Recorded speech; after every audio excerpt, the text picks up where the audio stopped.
चंद्रपूर जिल्ह्यातल्या मिंथूर या गावच्या शेतकऱ्याला अवैध सावकारीच्या कर्जापायी आपली किडनी विकावी लागली आणि ही खळबळजनक जी घटना आहे त्यातला पीडित शेतकरी आपल्या सोबत आहे. रोशनजी, मला सांगा, 1,74,00,000 कसे झाले? एकदा पैसे घेतल्यानंतर ते मग आपले पैसे काढण्यासाठी दुसऱ्याकडे पाठवतात. त्याचे झाले का तो तिसऱ्याकडे, असं काहीतरी चालू होता आणि मग ब्लॅकमेलिंग सारखा प्रकार चालू करतात आणि त्याचं मी बळी ठरलो आहे. आता तपासांती ते सिद्ध होईलच. पोलीस प्रशासन त्या मार्गाने याने कारवाई चालू आहे. तुमच्याकडे स्वतःची जमीन काय आहे? कशासाठी तुम्ही 1,00,000 कर्ज घेतलं? अशी कोणती नड होती?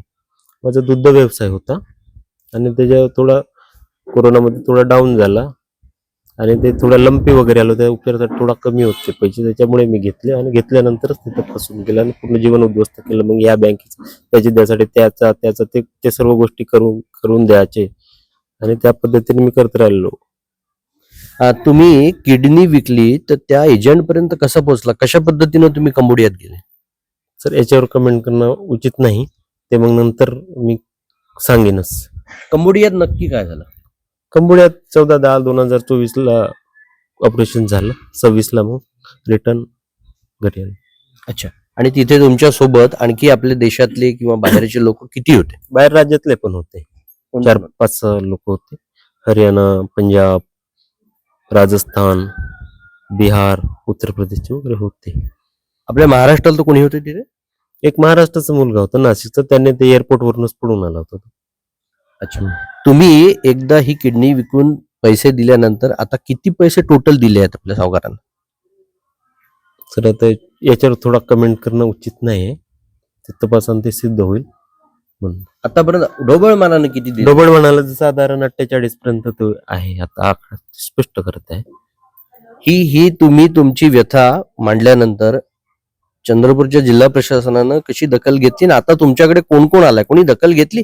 नेत्यांपैकी, मुख्यमंत्र्यांपैकी, पालकमंत्र्यांपैकी? आता सर्वच यांनी दखल घेतली आहे. पोलीस प्रशासन, जिल्हाधिकारी साहेब, सर्वांनीच दखल घेतली आहे. या पुढच्या भागामध्ये तुम्हाला काय वाटतं की आपल्या सगळ्या शेतकऱ्यांना दिलासा मिळावा म्हणून काय झालं पाहिजे हे सगळं टाळण्यासाठी? आता याच्यानंतर आता जे पीडित आहेत त्यांनी सामोर यायला पाहिजे. अशा भागामध्ये हे असे खूप सावकार आहेत. पूर्ण हे इकडे भरपूरच सावकार की 5 रुपये 10 रुपये व्याजाने पैसे द्यायचे, 15 दिवसांनी द्यायचे, असं खूप प्रकार हा चालू आहे नागबीड तहसील मध्ये वगैरे, नाही का? तुम्ही बघितलं की खूप मोठ्या प्रयत्नानंतरही अवैध सावकारीवर कुठल्याही प्रकारचं नियंत्रण आणलं गेलेलं नाही. रोशन सारखे जे पीडित शेतकरी आहे हे आता खुलेपणानं बोलू लागले आहेत.